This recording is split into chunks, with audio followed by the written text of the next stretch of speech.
Today's episode has been brought to you by Schedulicity.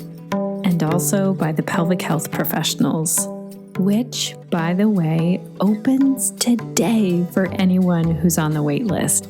You can still get on the wait list. Go to pelvichealthprofessionals.com and the button is right there for the wait list. And the doors open today. This only happens 2 or 3 times a year, and this is so that I can really focus on the questions that our members have about pelvic health and how they can serve the people that they work with. Hello and welcome, new listeners, returning listeners. This is the Connected Yoga Teacher Podcast, and I'm your host, Shannon Crow. I'm a mom of 3, a yoga teacher, and a trainer and consultant who works for yoga teachers. And this podcast was created for you so that you can connect to the information and inspiration every single week to keep you going, to help you feel supported as you navigate these sometimes very tricky days as a yoga teacher and also a business owner. Today, I want to answer a question that I get all the time from both yoga students and yoga teachers, especially those dealing with any pelvic health issues. So if you're wondering, what are pelvic health issues? There's a long list of them. It can be anything from low back pain, what we would call quote unquote hip pain, which is more like pelvic girdle pain, to urinary incontinence, pelvic organ prolapse, infertility, interstitial cystitis, also called painful bladder syndrome. And a lot of these pelvic health issues we have actually covered in previous podcast episodes, so I'll make sure that we have a full list for you ready in our show notes.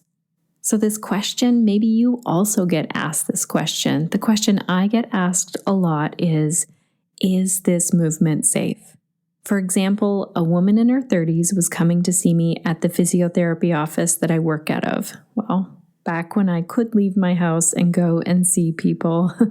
Right now, I'm only working virtually with people one-on-one doing yoga with the people I was working with at the PT office. So just a little update there. This woman asked me if her plank pose given to her by her PT was quote-unquote safe. She told me that something just didn't feel right, and she wanted to check with me about this pose and then some other things that she was doing with her yoga practice. A few other notes. So this woman was seeing a pelvic health PT. She had worked with me previously before, and right when she came to see me this time, she was 6 months postpartum with baby number 2. She'd been diagnosed with diastasis recti and a grade 1 pelvic organ prolapse. So this might sound like a lot going on, but it's really important to note that these are common things that we will see with people who have given birth come to class. For example, some people say that it's 1 in 3, some people say it's everyone 100%, but we know that the incidence is quite high for diastasis recti around the time of pregnancy and postnatally. The other thing to note is that 50% of women who give birth have some degree of pelvic organ prolapse. So this is where the organs of the pelvic area, the bowel, uterus, or bladder, begin to descend, and that's often into the vaginal canal.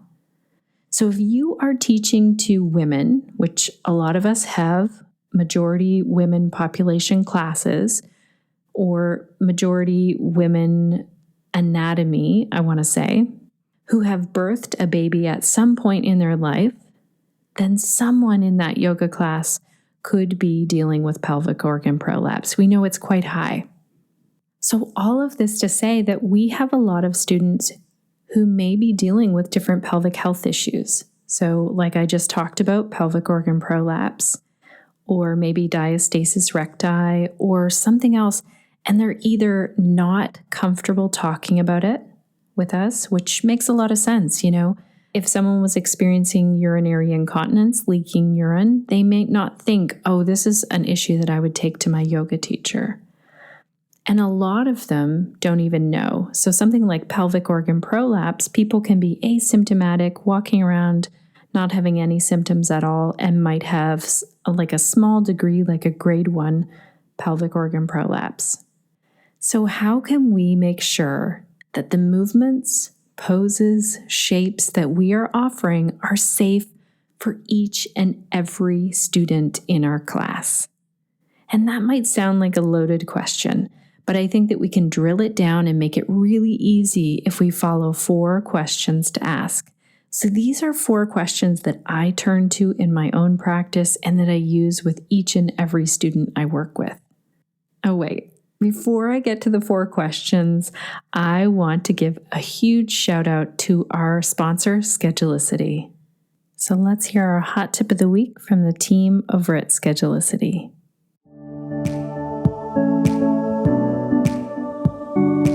Hey Connected Yoga teachers, this is Shayna with a Schedulicity Hot Tip of the Week. Our online waivers can help you save time, energy, space, and maybe even a few trees. It can be hard to remember who has and has not already signed your waiver, but it's one of the most important steps to take in protecting your business. Now that can all be done online when your student books their first class. If you prefer to book for your students or want to keep paper copies of their signatures, you can always keep track in their client profile as to whether or not they have acknowledged your waiver. Then, instead of searching through a stack of papers or filing cabinets, you can search for your client's name and know in one click if they still need to sign off. Nothing feels better than automated organization you can trust. Thank you so much, Team Schedulicity. I was so excited to see a yoga teacher this week use the feature of 2 things. One was registered sessions, so she is now able to take payments for 6 weeks and then sit back and just worry about showing up and teaching. And the other was to use the feature where there's a limited number of attendees allowed.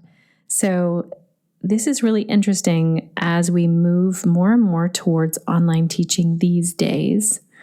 If you're listening around all things coronavirus pandemic, a lot of our yoga teachers are still teaching online. And so it seems like our class size could be unlimited. But it actually works against us in some ways. So this teacher showed me how she had changed that and how she had more people signing up because they could see only 1 spot left, 5 spots left in different classes. And she also talked about when she's teaching on Zoom, how she likes to be able to see everyone. So that's 15 students can show up. Her square would be the teacher, and then she can see everyone. So thank you, Team Schedulicity, for making this possible. I also want to say a thank you to Jessica Saunders, who wrote a review a while back. Jessica, this was in October, but I try and read each and every one on the podcast. So if you haven't left a review already, press pause now, head on over either to our Facebook page or to iTunes where you can leave a review. Jessica says, I actually found the podcast on a long bus ride home after my 300 yoga teacher training finished.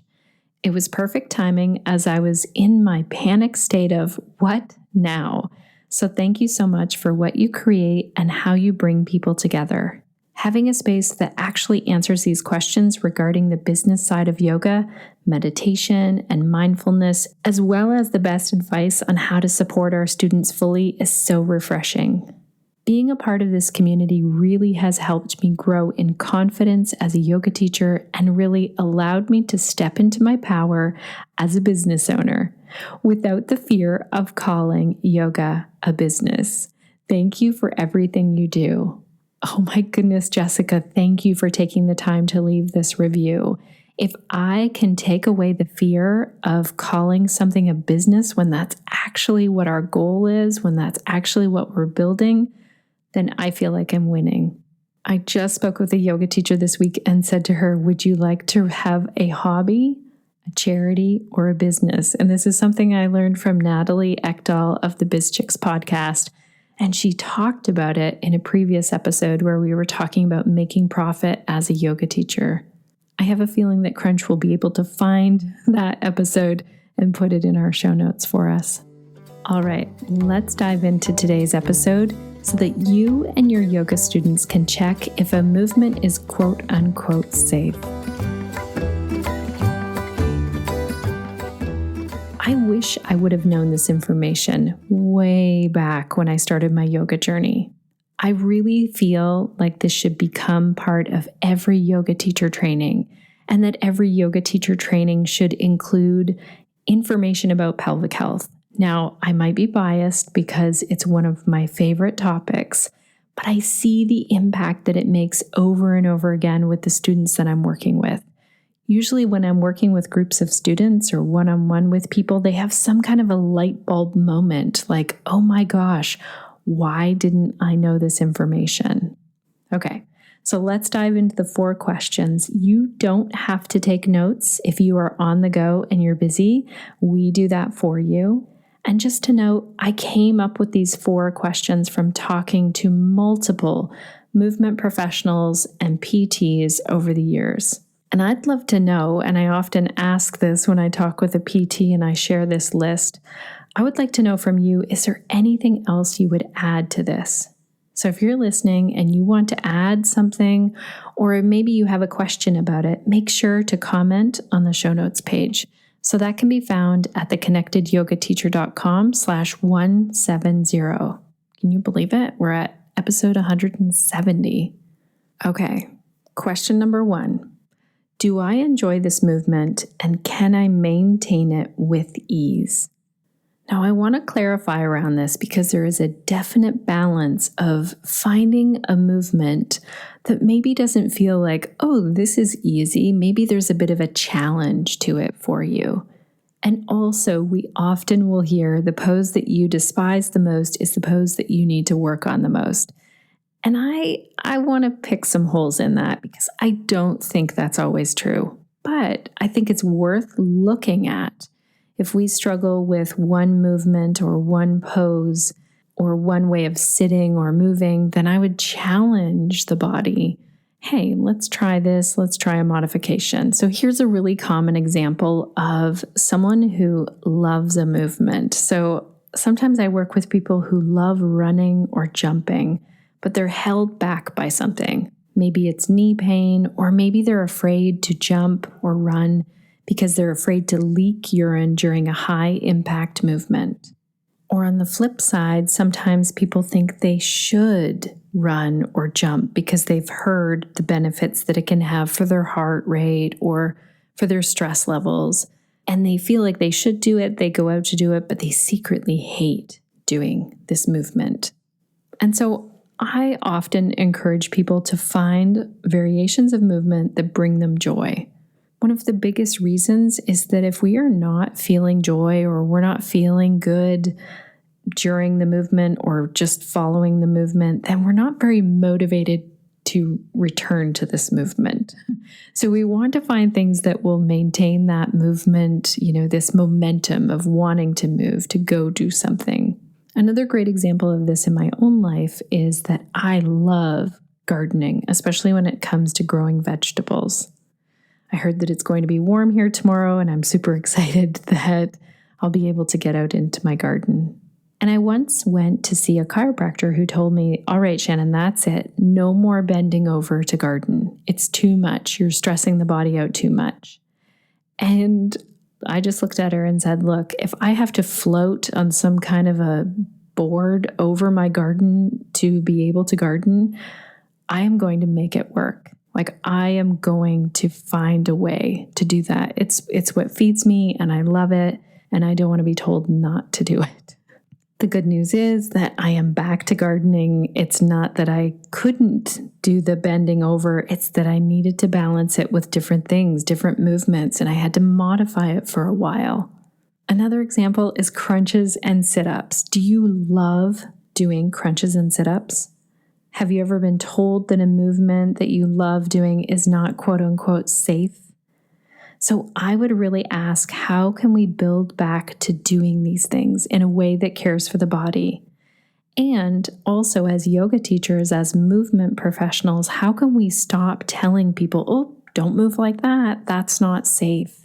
So we talked about this in an episode with Shelley Prosco, where we talked about pain language and really enabling someone permission to move in different ways and to look at when we start holding someone back because of our idea of what is safe and what is not safe. Okay, so question number 1 really leads into the next questions. So if we want to do something in a safe way, if we want to build something back in that we love doing, let's say we wanted to build back to doing plank pose, but we were told that we couldn't because we had diastasis, these next 3 questions will really help us to have a check-in point around this. Question number 2 is my breath continuous? So there are times when we hold our breath. Either we're cued to hold our breath, or we're holding our breath because maybe we're nervous about something, or our mind is really busy thinking about something. So I'm not saying never hold your breath. I wouldn't say that to you. I am wondering though, what is happening if we're unable to keep a continuous and steady breath? And I talked about this a little bit more in episode 121. We can link to that in the show notes. There's a chart on that page that goes through what happens on our inhale and what happens on our exhale. And we know that the diaphragm and the pelvic floor move together. On that inhale, they both move down, and on the exhale, they both move up. We also know that if we are holding the breath, it can increase that intra-abdominal pressure in some way. Now, we've talked about this on different podcasts with different guests. Dr. Sinead Dufour talked about it with our diastasis episode. I think that we talked about it in the pelvic organ prolapse episode. But let's just dive into right now intra-abdominal pressure overall. So if you think of the canister of the body, of the trunk of the body, kind of all the way from up at the top with the diaphragm and the pelvic floor at the bottom, the transversus abdominis muscles wrapping around the side, and the multifidi along the back. Those are our core 4. That's kind of the inner unit, the main part of the core. You think about that part of the body like a tube of toothpaste. If you put pressure on that part of the body in some way, let's say you're turning to lift and pick something up, the pressure needs to go somewhere. And we know, let's take, for example, if we look at when men are lifting heavy things, we often will hear that men have a hernia. So this is where there is kind of a weakness in the wall, that core wall, and a hernia will pop out there. In women, we hear more about pelvic organ prolapse. That's a prolapse when the pressure is downward, or that diastasis recti along the linea alba. So think of it like this tube of toothpaste. It gets squeezed and the pressure needs to go somewhere. What can decrease this is a continuous, steady breath. Think of doing plank pose, holding your breath. Don't do it, just think of it, and shaking like crazy. We've all been in a pose like that where we're like, oh my gosh, this is so much that I am holding my breath and I'm like kind of turning red.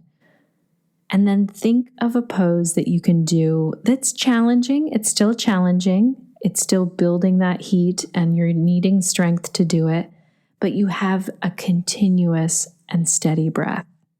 And think of the difference. Notice the difference. So I'd try this on, experiment with it a little bit. When you go to experiment, you can also take a look at the next 2 points that we're going to talk about. So I've talked about them a little bit, but we'll talk about them a bit more in depth. So the very first thing we asked, number 1, was, do I enjoy this movement? Can I do it with ease? Number 2 is, can I have continuous and steady breath during this movement? And number 3 is there doming or reverse doming, sometimes called invagination, at the linea alba? So find your belly button for a moment. The tissue that is right in line with the belly button, both above it and below it, kind of all the way down to our pubic bone and all the way up towards our sternum. That line there is called your linea alba. And that tissue can sometimes become stretched, like during pregnancy, or challenged, maybe say in a plank pose. So it's really important that we understand how that tissue is working and we kind of keep an eye on it. And I have to say, I learned this the hard way. So some of you know that I had diastasis recti, and I didn't know until 9 years after Sage, my youngest of 3. You actually get to hear from Sage at the very top of each and every episode, giving a shout out to our sponsor, Schedulicity. So 9 years after Sage was born, I was diagnosed with diastasis recti. I had no idea that I had it. It just happened that I was in a workshop. There was a pelvic health PT there. She was talking about it, and we were all looking for it, and she came around and actually diagnosed me. She's the one who is in our diastasis recti episode, Dr. Sinead Dufour. So if you want to go and have a listen and learn more about that, there's some brand new research that has been done recently. Sinead was a part of that, and that will summarize and give you way more information. But for right now in this list, we're looking for that doming, kind of that tenting at the linea alba, or that reverse doming where it would go inward. So any kind of bulging at the linea alba or the reverse of that. I can't say that I actually noticed that when I was doing my yoga poses, but I was part of a lot of different yoga teacher trainings and doing demos in the center, which meant that I wasn't actually doing yoga where I was super mindful of my own body. I needed to hold the poses for a certain amount of time. I sometimes was probably holding my breath, and I also had birthed 3 babies. So all that I was doing was not helping my diastasis. Some of it was actually making it worse. And once I found out about this, I was really curious as to why I didn't hear about it before. Why wasn't my doctor talking to me about this? The midwives, why hadn't I heard about it in anatomy class, or either in my college anatomy classes or in my yoga teacher training classes? In all of that, I was never taught about how the pelvic floor works, how intra-abdominal pressure works, about the tissue at the linea alba and how important it is that it's carrying the load. And I'm not seeing this doming or reverse doming there. So this is where it's really important to note, this is something that you would look at in your own body. But then if you're wondering, do I have that? I would highly recommend going to book an appointment with a pelvic health PT. So a physiotherapist or physical therapist, if you're in the US, who specializes in pelvic health. Same with our students. We can walk them through like how to test for diastasis, but I stay away from ever diagnosing someone or checking someone for diastasis. That is not at all in my scope of practice as a yoga teacher. At the beginning of this episode, though, I was telling you about this student who was in her 30s and came to see me, and she was given plank pose by her PT. And when she came into plank pose, she showed me, she said, something just doesn't feel right in this. And she came into the pose. I could see that she was definitely holding her breath, shaking, and I could see just a little bulge right at the linea alba, a little bit of doming. It was popping out each time she moved into that pose. So it didn't mean at all like, okay, there's no more of that pose ever in your life. That's not what it means. It meant that we modified. So maybe it's forearm up onto a stool or a chair. Maybe it's being down on the floor with most of the body and then lifting the upper body up into a plank pose. Maybe it's doing plank at the wall. I'm pretty sure I have a resource that is all about plank pose. Let me see if I can find it.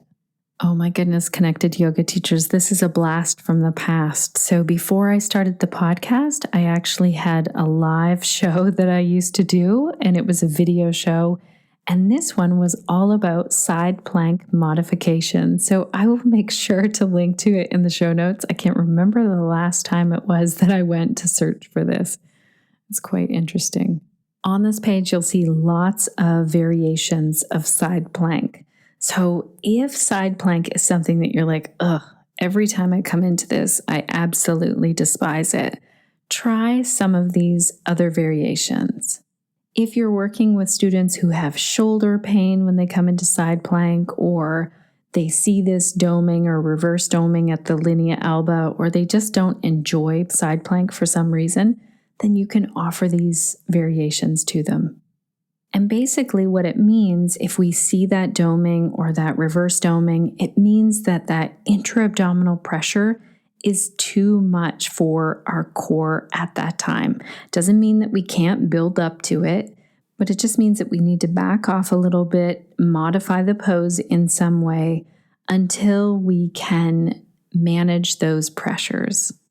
So a little recap before we get to number 4. 1, am I enjoying this? Am I finding ease in this pose? Number 2, is my breath continuous? Number 3, do I see any doming or reverse doming at the linea alba? And number 4 is, am I bearing down onto the pelvic floor? Anyone with a pelvis has a pelvic floor. So the pelvic floor muscles, we went very in-depth with MJ Forget, all about the anatomy of the pelvic floor. So if you want to find out about that from MJ Forget, then she talks about it here on the podcast. If you want to study even further, she shares a visual video guiding us through even more anatomy of the pelvic floor inside the Pelvic Health Professionals membership. This one, this am I bearing down, can be sometimes a hard question for people. So not everyone knows if they are bearing down onto the pelvic floor. And there are a few reasons for this. So one is that it can be really subtle. We might not notice that we're bearing down, or it can be really where we're not even thinking about that part of our body. Maybe we're stressed in some way or really trying to do a movement that is difficult and the pressure needs to go somewhere, and there's that bearing down pressure. Overall, as a society, or from what I see in the culture that I live in, people often are told not to talk about their private areas. So the pelvic area has been something that we don't talk about, and therefore we don't always think about that often. In the episode with Dr. Duvall on pelvic organ prolapse, she goes through a great exercise where we can lie down on the floor on our side, bend one knee up, bring the hand feeling for the sits bone.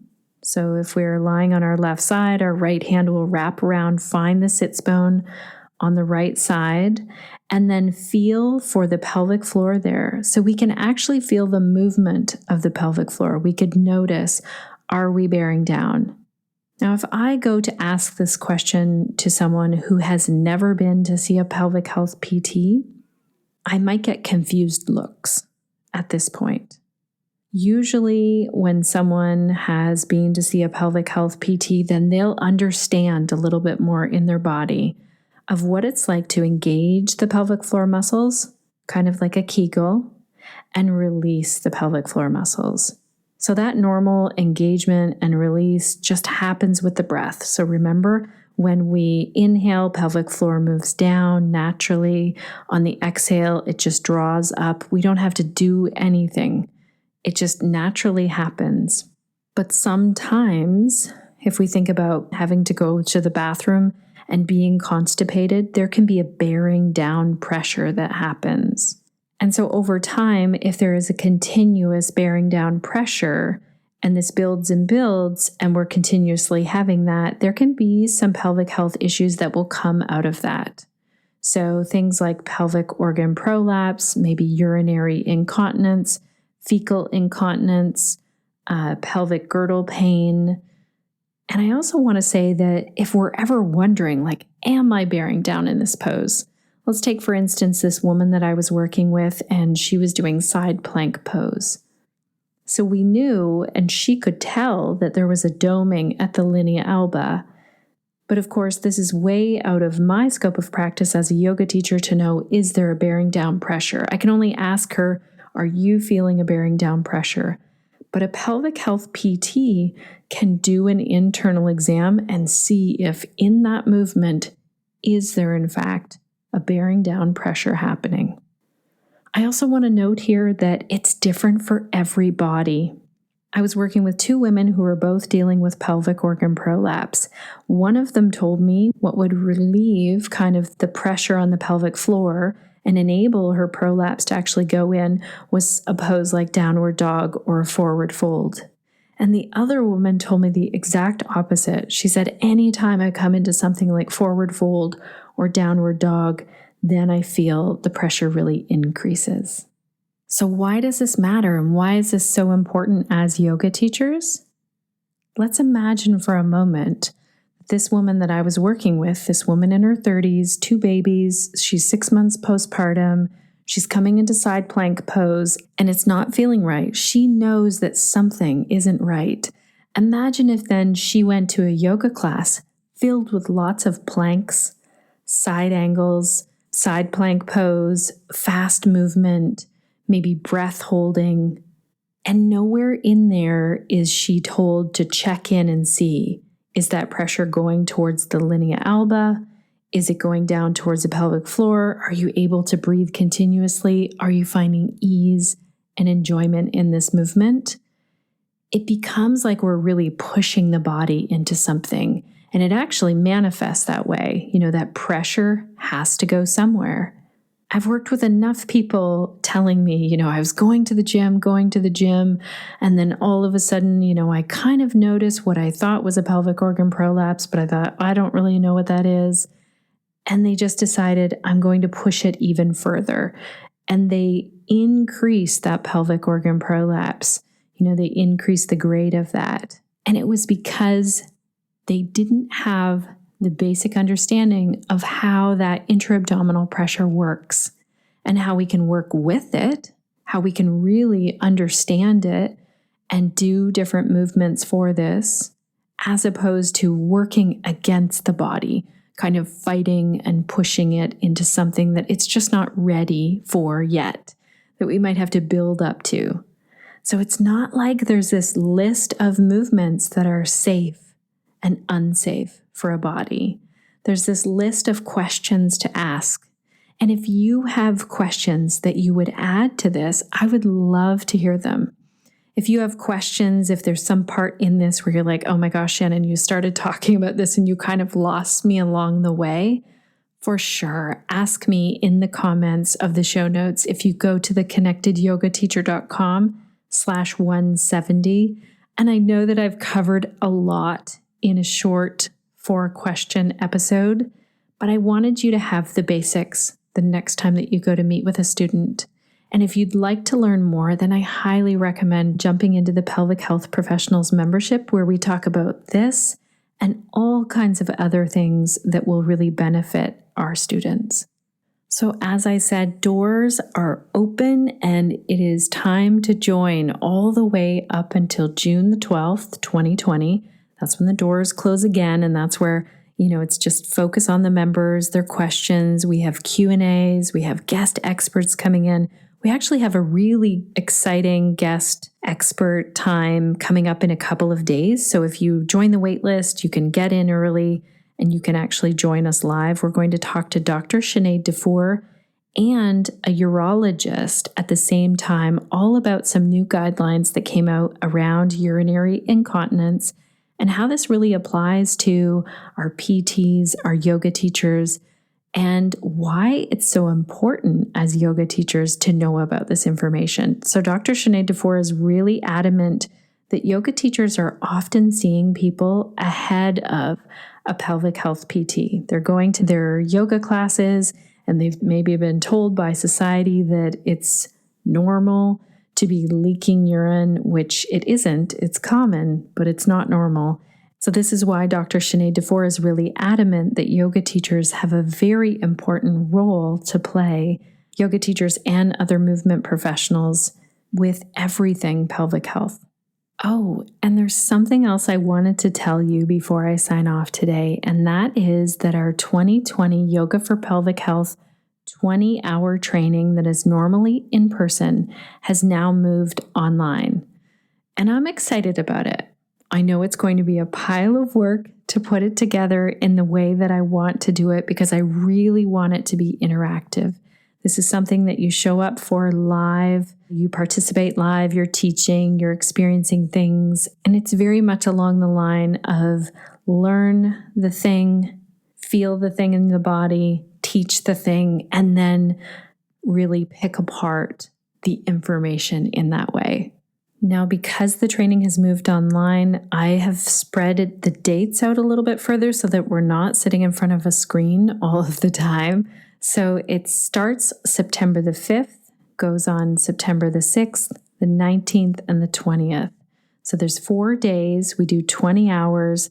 We have a 1-hour lunch break each and every day. So you get to get outside, away from your screen, move around. It's all going to be on Zoom, and this is due to the pandemic that we're facing. And all of the information is on the connectedyogateacher.com under trainings and events, and click on pelvic health. One other note with this training, spaces are limited. Even though it is online, it is so important to me that I can have a small enough group that I can get to all of the questions, and a large enough group that you have a variation of bodies to work with. I have a few more thank yous to send out there. First of all, to our team, Suzanne, Crunch, Nick, and Sinead. You make this episode possible, as well as so many other things behind the scenes. Also, thank you, dear listener, especially for tuning in for today's episode. This is one of my favorite things to share with yoga teachers. I hope that it has brought some questions up for you, and that you are going to take it and experiment with it, question it, try it on, and see how it fits into your yoga practice, and then maybe see if it fits for as you work with yoga students.